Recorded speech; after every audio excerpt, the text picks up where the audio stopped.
परस्परे पडो परस्परे पडो मैत्र जीवाचे जीवांचे दुरितांचे तिमिर जाओ दुरितांचे तिमिर जाओ विश्व स्वधर्म सूर्य पाहो विश्व स्वधर्म सूर्य पाहो जो जे वांछील तो ते लावो जो देवांची तो ते लावो प्राणी जात प्राणिजात पुंडलिकावते हरित श्री ज्ञानेश्वर तुकाराम माऊली ज्ञानेश्वर महाराज की जय। गुरु तुकाराम महाराज की जय। सद्गुरु समर्थ हमीर बाबा महाराज की जय। जनता जनार्दन महाराज की जय।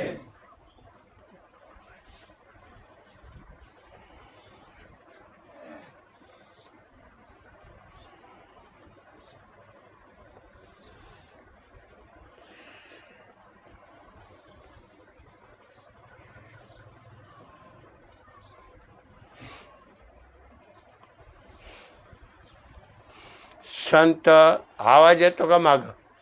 हा, संत श्रेष्ठ ज्ञानेश्वर माऊली, जगद्गुरु तुकाराम महाराज, सद्गुरु समर्थ हंबीर बाबा, सर्व संत मंडळी कलियुगामध्ये जन्माला आली. त्यांनी स्वतः भगवंताचं नामस्मरण करून भगवंत स्वरूप झाले आणि त्यांनी तुम्हा मला माऊलींनी ज्ञानेश्वरीच्या रूपानं, अभंगवाणीच्या रूपानं, जगद्गुरु तुकाराम महाराजांनी अभंगवाणीच्या रूपानं, एकनाथ महाराजांनी भागवताच्या रूपानं, अभंगवाणीच्या रूपानं सर्व संतांनी मार्गदर्शन केलेलं आहे. स्वतः भगवंताचा अनुभूती देव पाहोयाशी गेलो तेथे देवाची होऊन ठेलो या न्यायाप्रमाणे त्यांनी स्वतः देवरूप झाले आणि तुम्हा मला कलियुगामध्ये मार्गदर्शन केलेलं आहे. हे कलेचा योग आहे, विज्ञानाचा योग आहे. ह्या विज्ञानाच्या युगामध्ये त्या परमात्मा स्वरूपाचं ध्यान करण्याचा योग संत महात्म्यांनी तुम्हा सामान्य माणसांना आणून दिलेलं आहे. हे खरं तुमचं आमचं सर्वांचं लहान थोरांचं फार मोठं भाग्य आहे. म्हणून आज या वटपौर्णिमेच्या निमित्तानं संत श्रेष्ठ ज्ञानेश्वर माऊलींनी ज्ञानेश्वरीच्या रूपानं ईश्वरी स्वरूपाचं ज्ञान प्रगट करत असताना 9व्या अध्यायातल्या पहिल्या ओवीमध्ये त्यांनी मार्गदर्शन केलेलं आहे. म्हणून माऊलींच्या ज्ञानेश्वरीवर अभिप्राय प्रगट करत असताना नामदेव महाराज म्हणतात, नामामणे ग्रंथ श्रेष्ठ ज्ञानदेवी एक तरी ओवी अनुभवावी. एका ओवीचा अनुभव घेण्याचा अधिकार संत महात्म्याने तुम्हा मला नामाच्या रूपानं दिलेला योग आहे. म्हणून तुम्ही आम्ही सर्वजण भाग्यवंत आहे.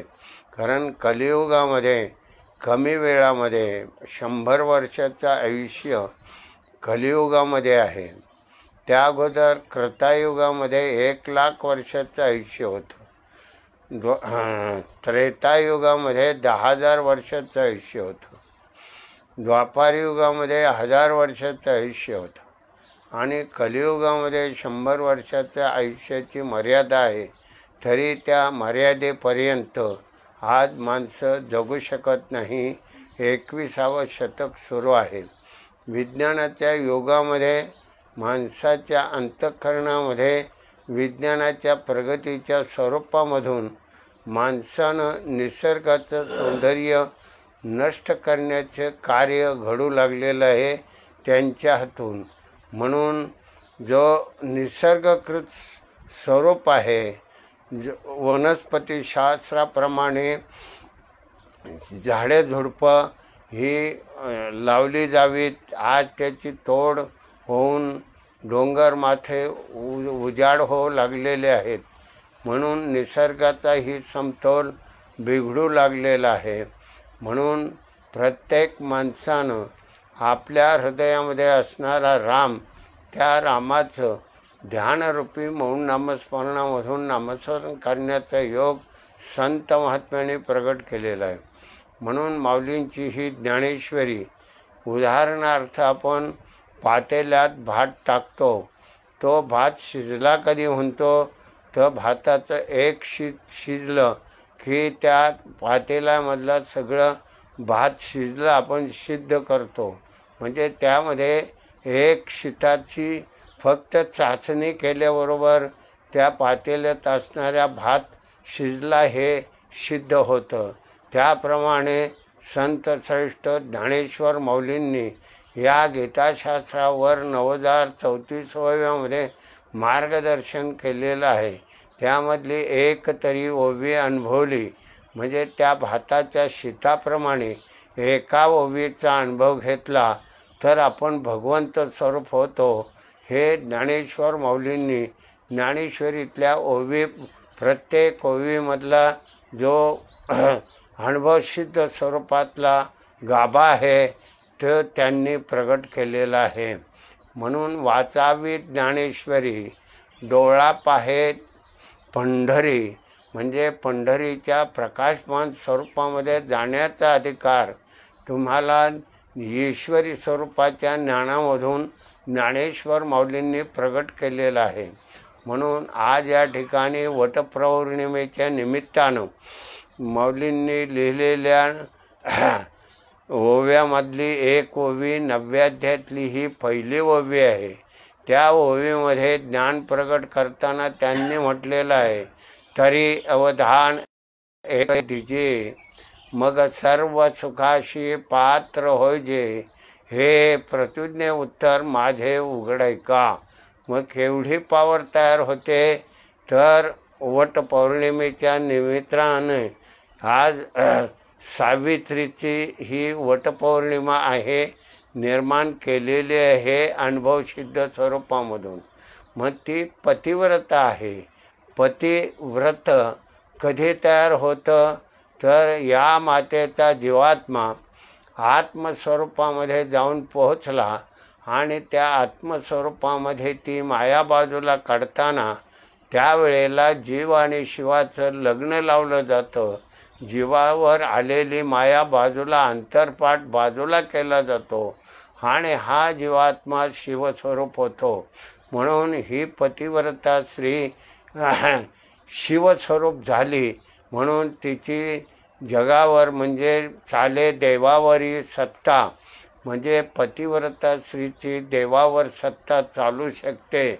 म्हणजे तिने जो नियम निसर्गानं लावून दिलेला आहे, मृत्यूलोक, म्हणजे प्रत्येकाला जन्म घेतल्यानंतर देह सोडावाच लागतो, मरण येतच. असा मरण सत्यवानला आला असताना सती सावित्रीने यमापासून तो जीवात्मा परत आणून सत्यवानला जिवंत केलं. म्हणजे जिवंत करण्याची जी ताकद आहे ती प्रत्येकाकडं संत महात्म्याने देऊन टाकलेले आहे. पण त्या पद्धतीने आपण नामस्मरण केलं पाहिजे. म्हणून माऊलींनी फक्त सांगितलं, तरी अवधान एकले दिजे. फक्त एक लक्ष दिल्यानंतर आपल्याला आपल्या स्वरूपामध्ये जाण्याचा मार्ग मोकळा होतो. म्हणून आपल्या जीवावर किती जन्माची माया आहे, किती जन्मामध्ये आपण पाप पुण्याचं कृत्य केलेलं आहे मनुष्य जन्मामध्ये, आणि ते आपण सत्संगतीमध्ये जर आला तर हे केलेले पापाचं कर्म नष्ट होऊ शकतो. पण सत्संगतीमध्ये येणं लाख मोलाचं आहे. येथे आहे सकळाशी अधिकार. सर्वांना सारखा अधिकार दिला असताना आपल्या अंतःकरणात आपण संत महात्म्याकडं पाहण्याचा जो दृष्टिकोन ठेवतो तो मायेतल्या विषयाप्रमाणेच आपण संत महात्म्याकडं पाहतो. म्हणजे आम्ही जसं मायेमध्ये वापरतो तसे संत महात्मेही मायेमध्ये वापरतात. मग त्यांच्या आमच्यामध्ये काय फरक आहे हाच फरक कळत नाही, म्हणून संत ओळखता येत नाही. संत ओळखावे कैसे, आपण अंगी व्हावे तैसे. संतांनी मार्गदर्शन केलं. भगवंताचं नामस्मरण आपल्याजवळ आहे ते आपण लक्षपूर्वक केलं तरी अवधान एकले दिजे. म्हणून दिलेला देह 3.5 हाताचा आहे. कृतायुगामध्ये 28 हाताचा देह होता. तो त्रेतायुगामध्ये 14 हातावर आला. द्वापार युगामध्ये 7 हातावर आला आणि कलियुगामध्ये 3.5 हातावर तुमच्या देहाची उंची आलेली आहे. म्हणजे देह किती नाजूक झालेला आहे. आणि या देहामध्ये तुम्ही जर मन लावून नामस्मरण केलं तर भगवंत स्वरूप व्हायला वेळ लागत नाही. म्हणून संत महात्म्यांचे फार मोठे उपकार कलियुगामध्ये संतांनी करून ठेवलेले आहेत. आजही संत आहेत, पुढे बी होणारे आहेत. म्हणून संत महात्म्याने जे भगवंत स्वरूपातलं ज्ञान प्रगट केलेलं आहे, ईश्वरी स्वरूपाचं ज्ञान प्रगट केलेलं आहे, ते प्रगट स्वरूप गुह्य प्रगट केले, विश्व ब्रह्मच केले. म्हणजे या जीवावर आलेले माया बाजूला काढण्यासाठी तुम्हा मला मनुष्य देहातच नामस्मरण करण्याचा आपला हक्क आहे. इतर प्राण्यांच्या देहामध्ये जो जीवात्मा वास्तव्य करतो तो त्या देहासाठी लागणारा आहार, इंद्रियांचं सुख, भीती आणि झोप 4 अवस्थेमध्ये त्या देहाचा उपभोग करतो. भगवंताचं नामस्मरण करू शकत नाही. म्हणून कलियुगामध्ये मनुष्य देहामध्ये भगवंताचं नामस्मरण करण्याचा योग लाख मोलाचा संत महात्म्यांनी खुला केला, गुह्य प्रगट केले, विश्व ब्रह्मच केले. म्हणजे हे ब्रह्मस्वरूप खुलं केलेलं आहे. पण इकडं आपलं लक्ष जात नाही. कारण आपण या देहावर माया करतो, प्रेम करतो, पण मायेतल्या विषयाप्रमाणे शब्दामध्ये अडकतो, रसामध्ये अडकतो, गंधामध्ये अडकतो, स्पर्शामध्ये अडकतो. आपण 5 विषयामध्ये घडून जातो आणि मग आपल्याजवळ असणाऱ्या नामावरलं आपलं लक्ष लागत नाही. कारण अनेक जन्मात आपल्या मनाचा भाव, बुद्धीचे विचार, चित्ताचे चिंतन हे सगळं मायेतल्या विषयाचं चिंतन होतं. आणि मग तुम्हाला आम्हाला नामस्मरण मिळालं की आपल्या मनाचा भाव नामाकडं लवकर येत नाही आणि मग आपण आपल्या जीवनामध्ये निराश होतो, नैराश्य निर्माण होतं. म्हणून ते बाजूला जाण्यासाठी मौलींनी फक्त सांगितलंय तरी अवधान एकले दिजे. फक्त एक लक्ष भगवंताच्या नामाकडे देण्याचा जो खरा अधिकार आहे तो माणसाकडे आणून दिलेला आहे. म्हणून आपल्याला भगवंताचं नामस्मरण करण्यासाठी दिलेला हा 3.5 हाताचा देह, तुमची देहाची इंद्रिय झोपेमध्ये डोळे बंद होतील, कान ऐकणार नाहीत, ओठ हलणार नाही, जिव्हा हलणार नाही, कंठ हलणार नाही, हात हलणार नाही, पाय हलणार नाही. फक्त तुमचा श्वास अखंड वाहतो.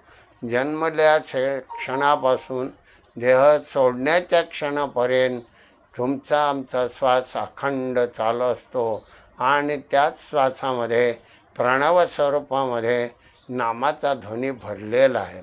म्हणून आपलं मन चंचल आहे. म्हणून मन चंचल आहे म्हणून सद्गुरू समर्थ अंबीर बाबांनी श्वास दीर्घ घेण्याचा आणि दीर्घ सोडण्याचा अधिकार सांगितलेला आहे. दृष्टी आपल्या भ्रुकुटीस्थानी स्थिर करण्याचा अधिकार सांगितलेला आहे. दृष्टी आपण पकडू शकतो, श्वासावर लक्ष देऊ शकतो, पण मनाला आकळू शकत नाही. म्हणून आपलं मन बाहेर पडत असतं. म्हणून त्या मनाचा असा प्रभाव तयार होतो की मन नामाकडे लवकर येत नाही. आणि ज्याचं मन नामाकडे लवकर येतं त्याचा नामस्मरणामध्ये ध्यान करण्याचा अधिकार पटकन तयार होतो. मन नामरूप झालं. मनाचा चंचलपणाचा भाव जाऊन मन नामामध्ये नामरूप झालं. सो नामाचा ध्वनी झाला, हम नामाचा ध्वनी झाला. त्यावर मनाचा भाव स्थिर झाला की एकाग्रता होण्याला वेळ लागत नाही. म्हणून प्रत्येक माणसानं आपल्याजवळ दिलेलं नामस्मरण आपण मन लावून केलं पाहिजे. आणि तो करण्याचा खरा अधिकार माणसाच्या जीवाच्या ठिकाणीच आहे. इतर प्राण्यांच्या देहातल्या असणाऱ्या जीवाच्या ठिकाणी नामावर जीव जगतो, पण तिकडं त्यांचं दुर्लक्ष असतं. सुखदुःख भोगत राहतात. देहाला त्रास होतो, देहाला सुख होतं, यामध्येच माणूस घडून जातो. आणि देह आहे नाशिवंत. नाशिवंत देह जाणार सकळ. आयुष्य का तो काळ सावधान. क्षणाक्षणानं आयुष्य आपलं कमी होतंय. क्षणाक्षणानं आपलं आयुष्य या मायेतल्या विषयामध्ये घडून जातं. आणि मग भक्तीसाठी काय उरतं? बालपण खेळण्यामध्ये घालवतो, तारुण्य विषय सुखामध्ये जातं, आणि वय झालं, म्हातारे शरीर जीर्ण झालं, इंद्रिय थकुली की मग आपल्याला भक्तीचं स्वरूप कसं करता येईल? म्हणून कलियुगामध्ये भगवंताने तुम्हा मला बालपणापासून ते पार वयस्कर आपण पार मरणाच्या स्टेपपर्यंत भगवंताचं नामस्मरण करू शकतो. म्हणजे एवढा मोठा अधिकार आपल्याकडं आहे, पण आपल्याकडं निश्चय नसतो. निश्चयाचे बळ तुका म्हणे तेची फळ. तुमचा निश्चय पक्का झाला त्या क्षणाला तुमचं नामस्मरण पॉवरफुल होऊ शकतं.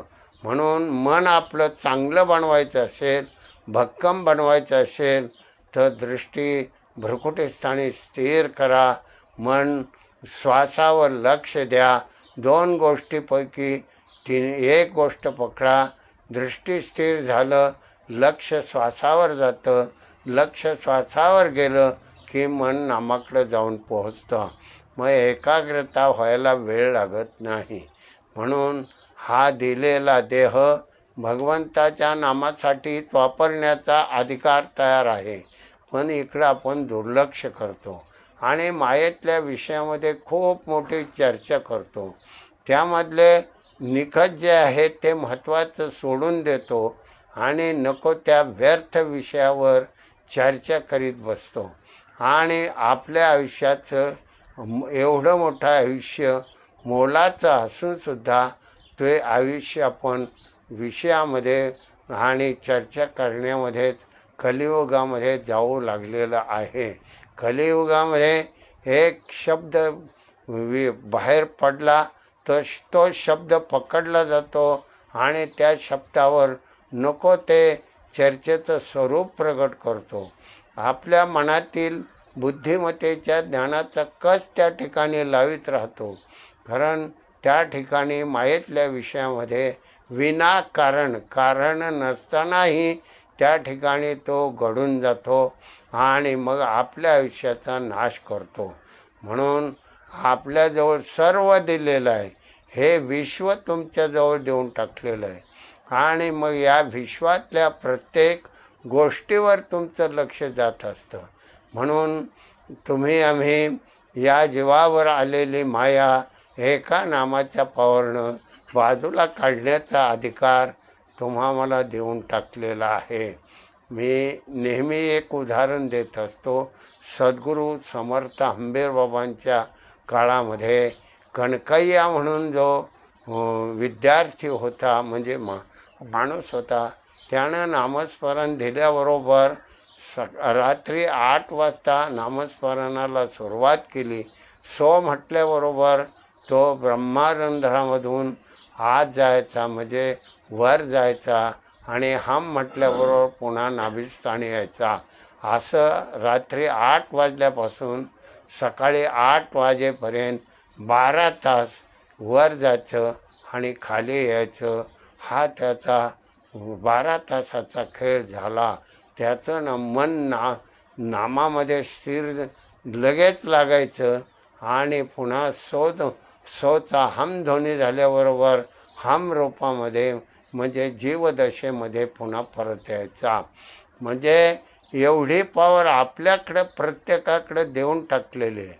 पण आपल्या मनाचा भाव अनेक जन्मामध्ये मायेमध्ये गुंतल्यामुळं आपण बहिर्निष्ठ विषयामध्ये होरपळून जातो, सुखदुःखाच्या जबड्यामध्ये अडकतो आणि मग आपलं जे जीवन आहे ते मायेतल्या विषयामध्ये या नाशिवंत देहानं आपण संपादन करतो.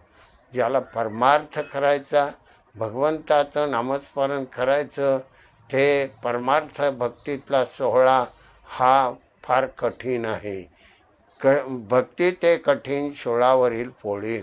भक्ती आपण सोपी समजतो, भक्ती ही कठीण आहे. भक्ती म्हणजे प्रेम स्वरूप आहे. त्या प्रेम स्वरूपामध्ये एकरूप झाल्याशिवाय आपल्याला बहिर्निष्ठ कार्यामध्ये कार्य करता येणार नाही. कारण बहिर्निष्ठ विषयामध्ये अहंकार असतो, द्वेष असतो, मत्सर असतो, इच्छा असते, वासना असते, भुले असते, भ्रांती असते. असे अनेक या स्वरूपामध्ये माणूस घडून जाऊन भ्रमिष्ठ बनतो. भ्रमिष्ठ झालेला आहे माणूस. म्हणून तुझा हे तुझं पाशी परी तू जागा चुकलाशी. आपल्या जवळ असून सुद्धा आपल्याला कळत नाही. आणि जो 3.5 हाताचा देह तुमचा झालेला आहे तो सप्त धातूच्या गोळ्यामधला आहे. हाड आहे, मांस आहे, रक्त आहे, श्वेत श्वेनित नाड्या शिरा ह्या सप्त धातूच्या विटाळामध्ये म्हणजे घाणीमध्ये, घाण शब्द न वापरता विटाळ वापरलेला आहे. त्या विटाळामध्ये त्या जीवानं भगवंताचं नामस्मरण केल्यानंतर 3.5 हाताचा देह धारण करतो. आधी कळस मग पाया, बाहेर आहे आधी पाया मग कळस. म्हणून हा जीवात्मा मातेच्या उदरामध्ये देह धारण करताना गळ्याचा वरला भाग म्हणजे कळस धारण करतो. म्हणून आपण म्हणतो मी कळसाचं दर्शन घेतलं. कळस हा गळ्याचा वरला भागमध्ये कळस आहे, तिथं भगवंत आहे. आणि म्हणून ते नामाच्या पावरनं बनलेलं हे शरीर नसानसामध्ये रक्तामध्ये हा जीवात्मा 7 महिने नामस्मरण करून देह धारण करतो. 2 महिने 9 दिवस त्या भगवंताचं नामस्मरण त्या 3.5 हाताच्या देहामध्ये तो करत राहतो. आणि ते भगवंताचं नामस्मरण करत असताना भगवंताला विनंती करत असतो, या कचाट्यामधून सोडव. म्हणून मनुष्य भगवंताच्या नामाच्या पावरनं रक्ताचं नस न नस, कातडे असो काही असो, सगळं सप्त धातू शुद्ध करून असा सुंदर देह धारण करतो. आणि हे नामस्मरण करण्यासाठी देवे दिदला देह भजना गोमठा, भगवंताच्या नामासाठी देह दिलेला आहे. हे नामाचं जे स्वरूप आहे ते प्रत्येकाजवळ सारखं आहे. इथं कमी जास्त नाही. इथं राजा आहे म्हणून वेगळं नामस्मरण, हा गरीब आहे त्याला वेगळं नामस्मरण असं नाही. पण कलियुगाच्या कालाच्या ओघामध्ये अनेक महाराजांनी वेगवेगळ्या पद्धतीनं नामाचं स्वरूप प्रगट केलं. कोणी वैखरीच्या स्वरूपामधून नामाचं स्वरूप प्रगट करतो आणि प्रत्येकाला मंत्र देताना कोण रामकृष्ण हरी म्हणायला सांगतो, कोण विठ्ठल म्हणायला सांगतो. मग नेमका मंत्र कोणता हे कोणी सांगत नाही. भगवंताचं नामस्मरण करण्याचा योग या मनुष्य देहामध्ये आहे. त्या देहामध्ये आपण भगवंताचं नामस्मरण करण्याचा अधिकार असताना ते आपण डावलून मायेतल्या विषयामध्ये अनेक महात्मे आपल्या मताप्रमाणे ओमपासून 101 शब्दाच्या मंत्रामध्ये शब्दमध्ये माणसांना घडवून ठेवलेलं आहे. म्हणजे माणसाला खऱ्या भगवंताच्या नामाकडं नेऊन पोचवत नाही. म्हणून सोहम ब्रह्म आहे, सोहम ब्रह्म श्वासामध्ये भरलेला आहे. म्हणून तुमचा जीव या देहामध्ये नामाच्या पावरनं वास्तव्य करतो. म्हणजे 21,600 श्वासोश्वास म्हणजे 21,600 नामाचा जप तुमच्या जीवाच्या ठिकाणी अखंड वाहतो. वर त्यावर माऊली सांगतात, तरी अवधान एक ले दीजिए. फक्त एक लक्ष देण्यामध्ये खऱ्या सुखाचा आनंद प्रगट केलेला आहे. हे वैभव सोपं आहे, सरळ आहे, साधा आहे आणि सहज करण्यासारखं आहे. ह्याला काय आयास लागत नाही, प्रयत्न लागत नाही. त्यावर माऊलींनी या ओळीमध्ये सांगितलं, तरी अवधान एक ले दीजिए. फक्त एक लक्ष देण्यामध्ये खरा अधिकार सांगितलेला आहे. म्हणून या नामाच्या पावरनं आपलं शरीर शुद्ध होतं, मन शुद्ध होतं, बुद्धी शुद्ध होते, चित्त शुद्ध होतं. म्हणजे स्थूल देहाचा 3.5 हाताचा देह हा हाडं, मांस, रक्त, श्वेत, नाड्या, शिरा सगळ्या शुद्ध बनतात आणि त्यामध्ये कफवात पित्त जे आहे ते शुद्ध होतात. म्हणजे शरीर शुद्ध होतं आणि सूक्ष्म देहामध्ये मनबुद्धी चित्त अहंकार अंतःकरण आहे ते शुद्ध होतं. मन शुद्ध होतं, बुद्धी शुद्ध होते, चित्त शुद्ध होतं, अहंकार शुद्ध होतं. कारण देहामध्ये जे अज्ञान आहे, मी कोण आहे, माझ्या स्वरूपाच्या ज्ञानाला विसरतो. ते मनच्या अज्ञान स्वरूपातल्या विषयाकडं घडून जाणारं मायेचं स्वरूप जे आहे त्या स्वरूपाला तो विसरतो. कारण झोप कुठून येते आपल्याला कळत नाही. झोपेच्या सुखाचा आनंद भोगतो, तो भोगून सुद्धा सांगता येत नाही. म्हणजे हे कारण देहातलं जे अज्ञान आहे ते अज्ञान किती गडद आहे. कारण झोपेचा सुखाचा आनंद हा भगवंत स्वरूपातला आनंद त्या ठिकाणी त्या जीवाला भोगायला मिळतो, पण ते त्याला कळत नाही. एवढं मोठं अज्ञानात्व प्रगट होऊन मायेतल्या विषयामध्ये अडकतो. मग अज्ञान नाहीसं झालं की मी कोण आहे, माझ्या स्वरूपाचं मला महाकारण स्वरूपाच्या देहामध्ये ज्ञान प्रगट होतं.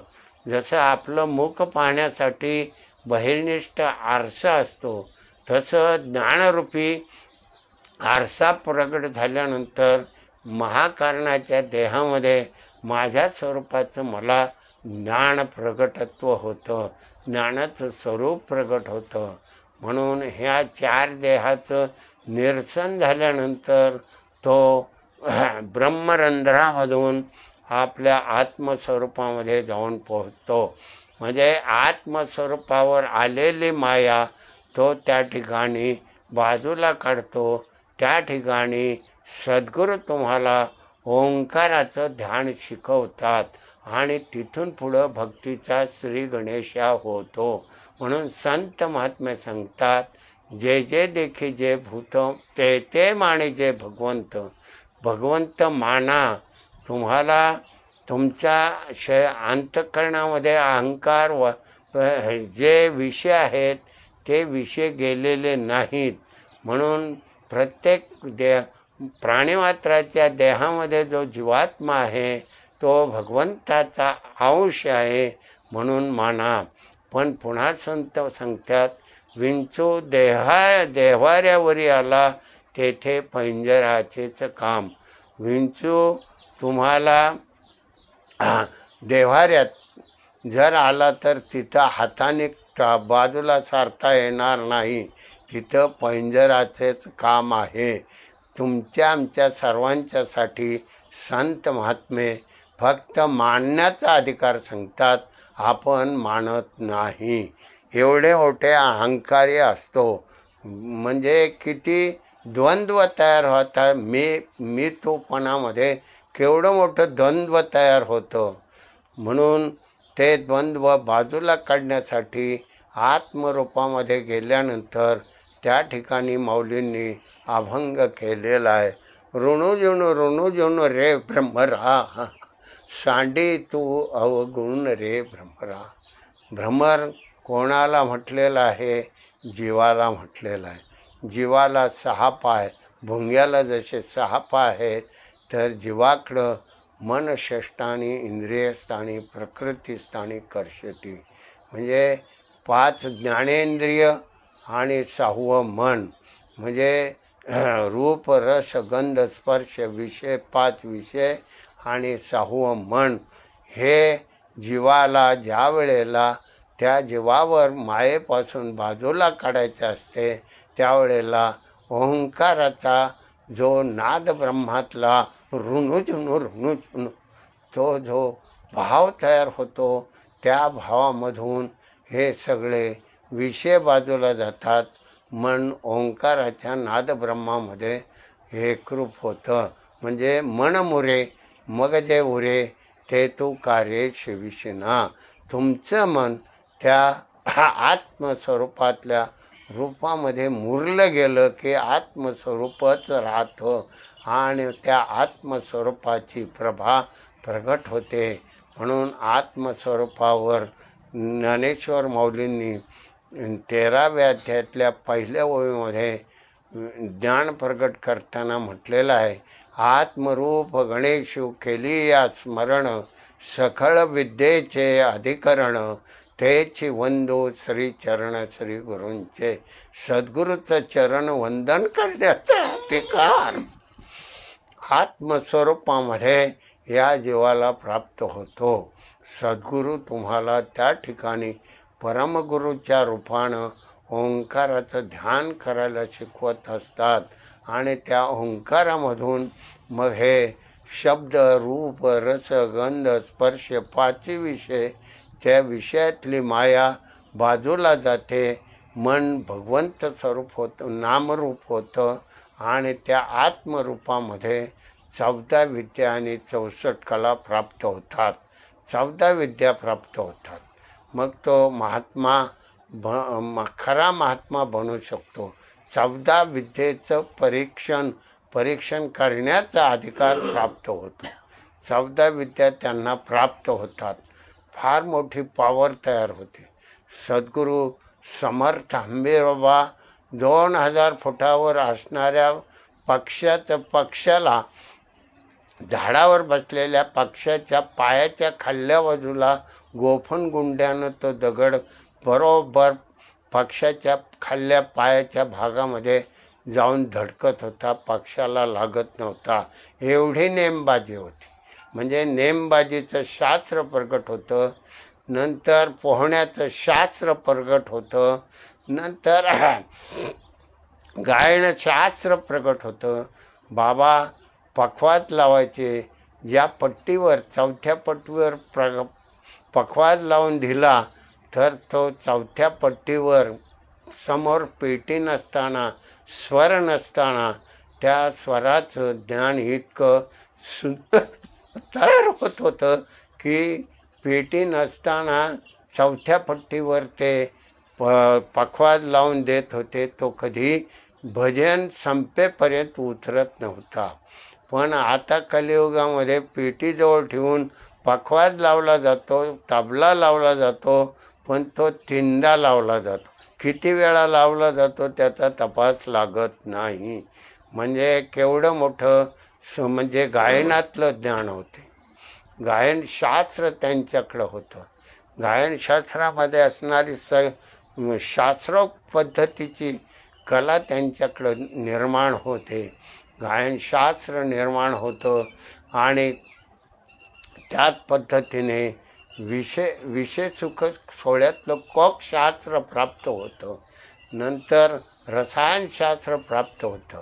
अध्यात्म विद्या प्राप्त झाल्यानंतर बाकीच्या 13 विद्या आपोआप प्रगट होतात आणि त्या प्रत्येक विद्येमध्ये 64 कला आहेत. त्या कलेचं ज्ञान होतं. एक कला 16 अंशाने बनत असते.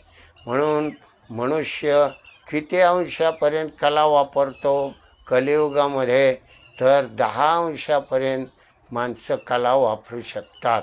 10 अंशाच्या पुढं जी कला आहे ते अध्यात्मशास्त्राची कला आहे. म्हणून श्रीकृष्ण परमात्म्याने प्रत्येक कला 16 अंशाने वापरलेली आहे. आणि इतर जे महात्मे होते, राम होते, इतर सगळ्या महात्म्यांनी 12 अंशाने ते अध्यात्मशास्त्राची कला वापरलेली आहे. म्हणून अध्यात्मशास्त्र सहज आत्मरूप गणेशाचं दर्शन झालं, सद्गुरूंचं चरणवंदन केलं की 14 विद्या 64 कला आपोआप मिळतात. म्हणून ह्या शास्त्रातलं जे स्वरूप आहे, कलियुगामध्ये फार मोठा विज्ञान स्वरूपातलं, भक्तीच्या स्वरूपातलं ज्ञान संत महात्म्यांनी खुलं केलेलं आहे. सहज आहे, साधं आहे, सरळ आहे, सोपं आहे आणि सहज करण्याजोगं आहे. पण आपलं इकडं लक्ष नाही. तुझ आहे तुझ पाशी, परी तू जागा चुकलाशी. आपल्या जवळ असून सुद्धा आपल्याला कळत नाही, हेच मोठं आपलं अज्ञान आहे. जागृती अवस्थेमध्ये अज्ञान आहे, स्वप्न अवस्थेमध्ये अज्ञान आहे, सुषुप्ती अवस्थेमध्ये अज्ञान आहे. कारण देहाच्या स्वरूपात गेल्याशिवाय ज्ञानाचं स्वरूप प्रगट होत नाही आणि ते मिळवण्याचं कार्य आपल्याला संत महात्मे अभंगवाणीच्या रूपानं आणि ज्ञानेश्वरीच्या रूपानं, भागवताच्या रूपानं, दासबोधाच्या रूपानं सर्व ज्ञान प्रगट केलेलं आहे. एवढं मोठं उच्च प्रतीचं ज्ञान संत महात्म्याने तुमच्या आमच्या सामान्य माणसासाठी खुलं करून दिलं, गुह्य प्रगट केले, विश्व ब्रह्मच केले. म्हणजे केवढी संत महात्म्यांचे उपकार आहेत. काय वाणू त्या संतांचे उपकार, मज निरंतर जागविती. ते तुम्हा मला सारखं निरंतर जागे ठेवतात. म्हणून संतांच्या संगतीत आल्याशिवाय, संत महात्म्यांच्या संगतीतलं स्वरूप समजून घेतल्याशिवाय तुम्हाला भक्तीचं स्वरूप कळू शकणार नाही. म्हणून दिनभर प्रपंच करा आणि एक क्षण भगवंताचं नामस्मरण करा. देह जावा अथवा राहो, पांडुरंग जोड भाव. सूक्ष्म देह आहे, स्थूल देह आहे, सूक्ष्म देह आहे, कारण देह आहे.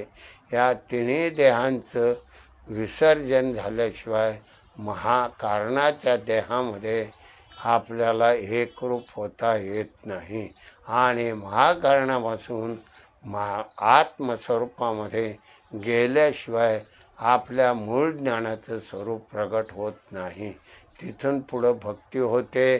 तिथून पुढं 6 देहांचं निरसन करायचं असं. माया देह आहे, मूल प्रकृती मातृका देह आहे, हिरण्यगर्भ देह आहे, विराट देह आहे, हेतुक देह आहे आणि निरहेतुक देह आहे. सर्व महात्म्य आज हेतुक निरहेतुक देहानं हिमालयाच्या कुशीमध्ये वास्तव्य करतात आणि मनामध्ये अंतःकरणात भाव निर्माण झाला की ते सगळे मनुष्य सारखा देह धारण करून एकत्र ज्ञानाच्या स्वरूपातली चर्चा करत राहतात.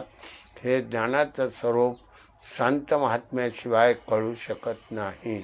आपण जरी अभ्यास केला, नामस्मरण केलं, तरी आपल्याला नामस्मरण करत असताना नकळत कसल्या गोष्टीचा जरी भाव निर्माण झाला, दृश्य निर्माण झालं, तरी आपल्या मनाला भीती निर्माण होते. म्हणजे आपलं मन किती भित्र आहे. मग नामाच्या पावरनं भीती नष्ट होत असताना असा भाव आपल्या अंतःकरणात मनामुळं तयार होतो. म्हणजे मन आपल्याला अभ्यासापासून दूर नेण्याचा प्रयत्न करते. आणि म्हणून आपण नियमानं नामस्मरण करत गेलात तर आपल्यावर आलेले प्रसंग बाजूला जात असतात. कसे बाजूला गेले हे आपल्याला कळत नाही. म्हणून भगवंताचं नामस्मरण नित्य नियमानं करणं हाच खरा मनुष्य जन्मातला अधिकार आहे. नित्य नेम नामी तो प्राणी दुर्लभ, लक्ष्मी वल्लभ तया जवळी. नित्य नेमानं म्हणजे नित्य म्हणजे सतत, नेमानं नित्य नेम नामी नामामध्ये नित्य नेमानं रमत राहतो तोच प्राणी म्हणजे तो मनुष्य दुर्लभ आहे.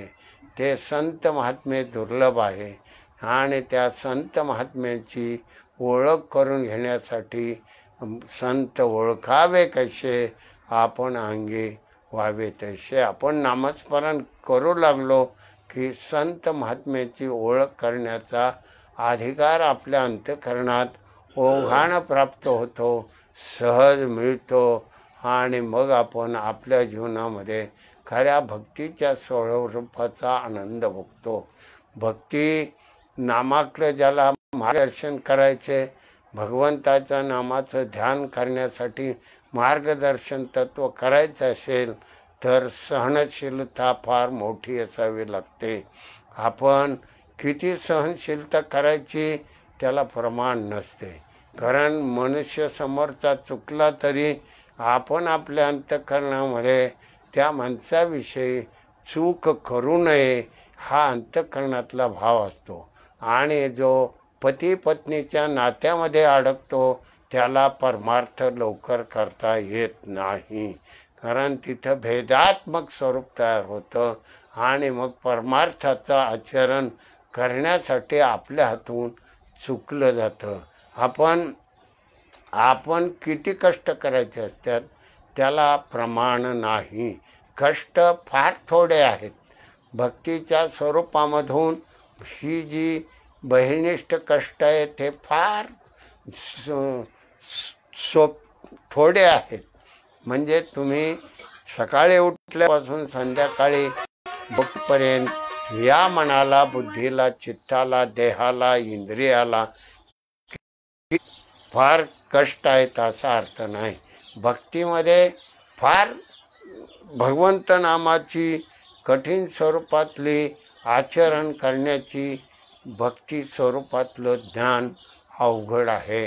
म्हणून संत महात्म्यांना किती त्रास दिला गेला तरी संत महात्मे लागत नाही. म्हणून भगवंताचं नामस्मरण करणं सगळ्यापेक्षा सोपं असताना, मायेतल्या विषयापेक्षा सोपं असताना इकडं मनुष्य येत नाही. कारण अनेक मनुष्य जन्मामध्ये त्याने त्याचं मन मायेतल्या विषयामध्येच घडून जात होतं आणि त्या विषयामध्येच तो घडून गेलेला आहे. म्हणून मनुष्य देह धारण करताना या पृथ्वी तलावर अनेक ठिकाणी, अनेक देशामध्ये अनेक ठिकाणी तो जन्माला येत असतो. एकाच ठिकाणी जन्मतो असा अर्थ नाही. याला त्याचा भाव, मनातला भाव जिकडं जातो त्या भावाप्रमाणे तो पुढील जन्म त्या भागामध्ये घेऊन तिथल्या विषयांच्या भागातला तो विषय स्वरूपातल्या भागाचं सेवन करत असतो आणि ते विषय त्याला फार जबरदस्त तयार होतात. म्हणून भगवंताच्या नामाच्या पावरनं विषयाची गोडी बाजूला जाते. विषय सेवन केले तरी त्याच्यातली गोडी राहत नाही आणि त्या विषयाबद्दलची आसक्तीही बाळगत नाही.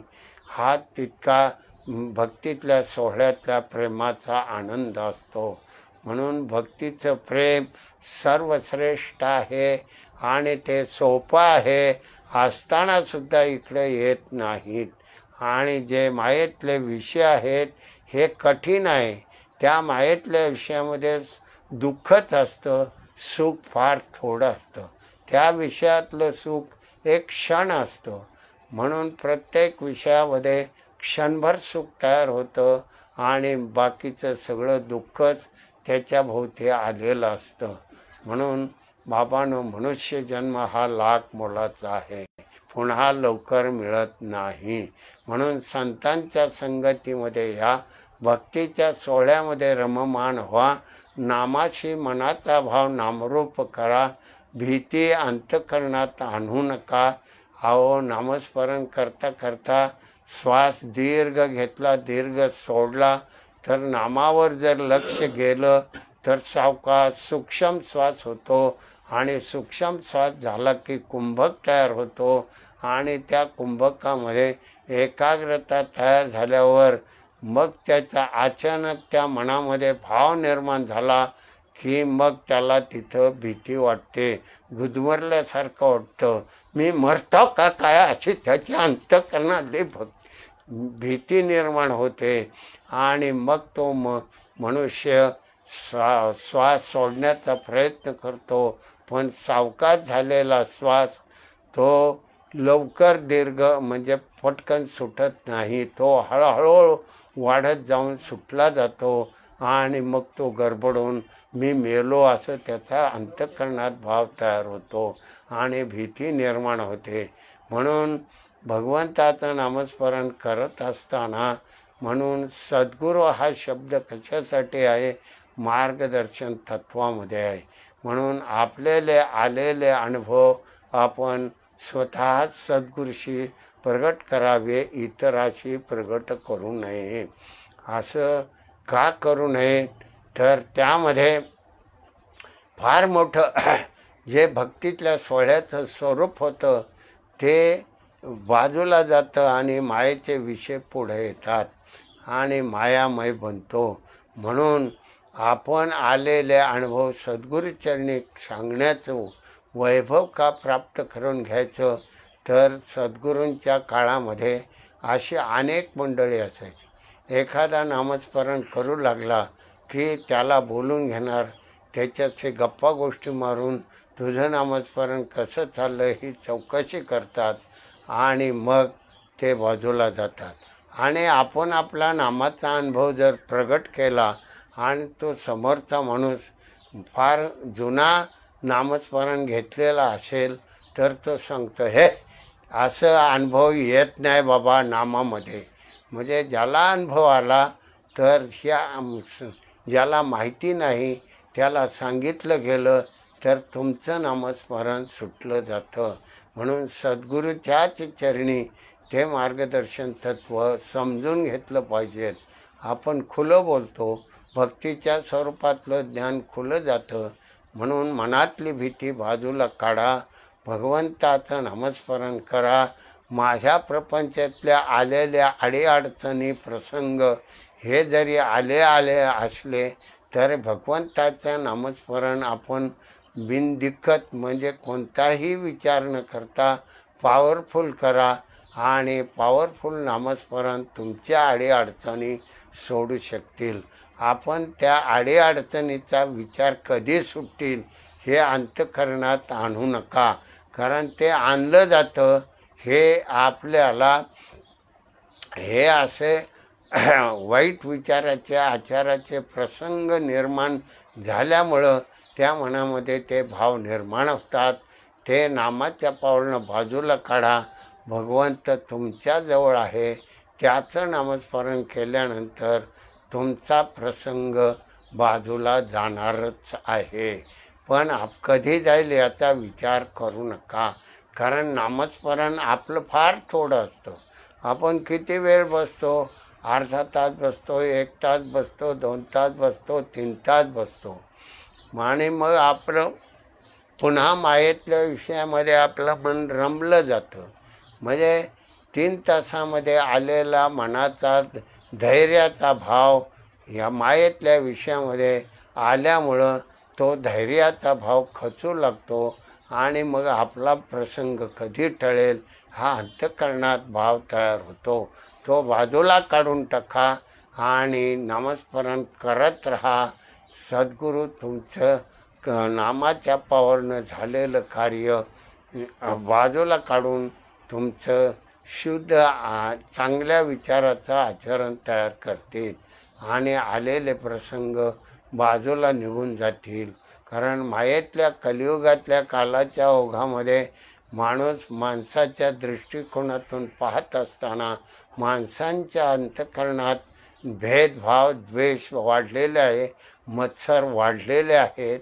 तुम्ही चांगलं वागू लागलं तर तुमच्यावर कसे प्रसंग निर्माण करायचे हे ते दुष्ट बुद्धीचे माणसं ते विचार करीत राहतात आणि त्यांना पुढं फार त्रास होतो, पण सुरुवातीला केलेल्या प्रसंगामध्ये ते अतिपाप करतात, पापाचं आचरण तयार होतं आणि मग आपल्याला तो त्रास निर्माण होतो.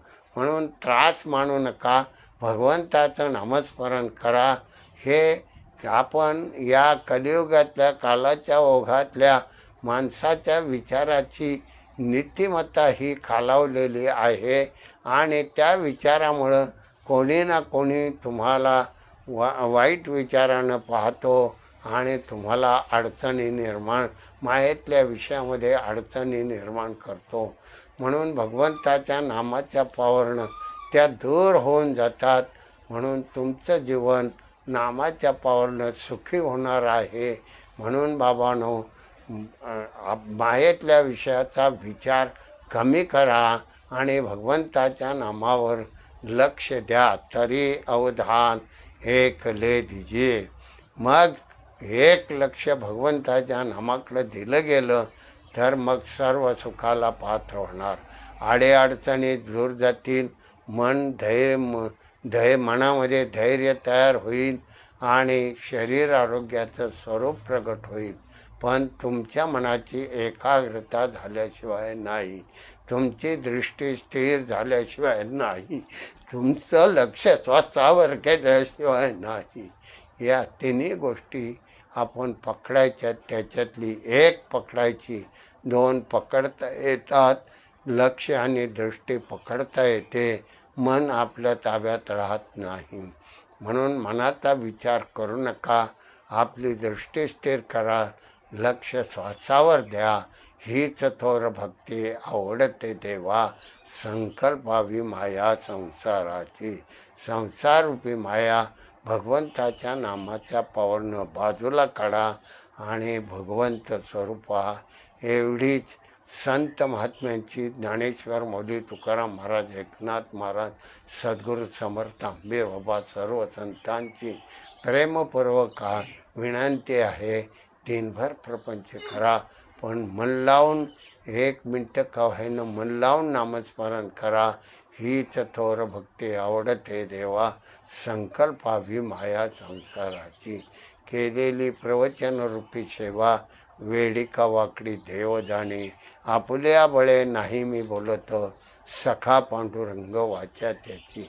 त्या भगवंताची ती वेदवाणी आहे, सद्गुरूंची ती वेदवाणी आहे. सद्गुरूंच्या स्वरूपातले ते अनुभव आहेत. माझ्याकडं काही नाही. म्हणून केलेली प्रवचनरूपी सेवा तुमच्या हृदयातल्या पांडुरंग चरणी अर्पण करून प्रवचनरूपी सेवेला विराम देतो. पुंडलिका वरदे हरी विठ्ठल श्री ज्ञानदेव माऊली ज्ञानेश्वर महाराज की जय. जगद्गुरु तुकाराम महाराज की जय. सद्गुरु समर्थ आंबेर बाबा महाराज की जय. जनता जनार्दन महाराज की जय. आजची जी पंगत आहे, कैलासवासी सौभाग्यवती अलकाताई रामदास सातव यांची आहे. रामदास महादेव सातव यांनी ही पंगत घातलेली आहे. कारण